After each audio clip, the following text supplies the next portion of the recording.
नमस्कार साथियों, आज हम आपको ले चलेंगे उस पावन धरा पर जहाँ स्वयं भगवान विष्णु ने श्री कृष्ण के रूप में अवतार लिया था। मथुरा।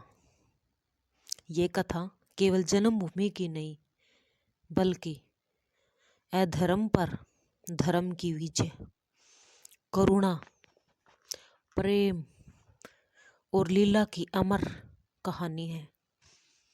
आइए इस 10-15 मिनट की इस कथा में श्री कृष्ण भूमि की महिमा को अनुभव करें।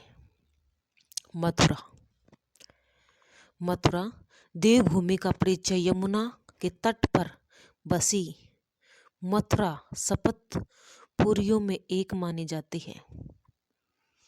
प्राचीन काल से यह नगर धर्म, भक्ति और संस्कृति का केंद्र रहा है। कहा जाता है कि यहाँ की मिट्टी में भी कृष्ण नाम की गूंज है। मथुरा केवल एक नगर नहीं, बल्कि ईश्वर की लीला भूमि है। कंस का अत्याचार और देववाणी। मथुरा पर राजा कंस का शासन था। अत्याचारी क्रूर और अहंकारी राजा कंस था। एक दिन आकाशवाणी हुई, हे कंस, देवकी का 8वां पुत्र तुम्हारा विनाश करेगा। इस देववाणी से भयभीत होकर कंस ने अपनी बहन देवकी और उसके पति वासुदेव को कारागार में डाल दिया। कंस ने देवकी के बच्चों को एक एक करके मार डाला। 7 संतानों के वध के बाद पूरे मथुरा में भय हुआ और शोक का वातावरण छा गया। देवता भी व्याकुल थे और विष्णु से प्रार्थना कर रहे थे कि धर्म का अंत हो। अवतार की रात्रि, भाद्रपद मास की कृष्ण पक्ष की अष्टमी, घोर अंधकार, मूसलाधार बारिश और आधी रात, यही वह क्षण था जब कारागार में श्री कृष्ण का जन्म हुआ।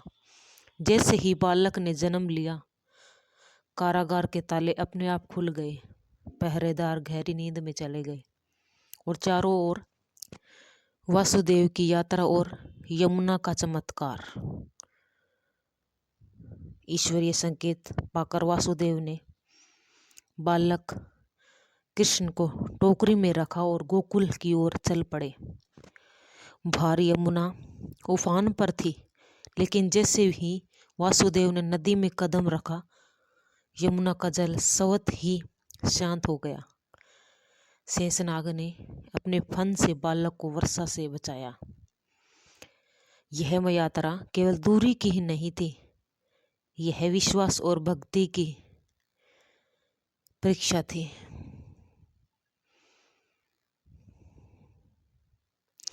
गोकुल में नंद यशोदा के आंगन में, गोकुल में नंद बाबा के घर उसी समय योग माया का जन्म हुआ था। वासुदेव ने दोनों शिशुओं की अदला बदली की और योग माया को लेकर मथुरा लौट आए। कंस ने योग माया को मारने का प्रयास किया, पर वह देवी के रूप में आकाश में प्रकट हुई और बोली, हे कंस, तेरा काल गोकुल में पल रहा है। श्री कृष्ण, तेरा काल गोकुल में पल रहा है। इतना कहते ही कंस भयभीत हो गया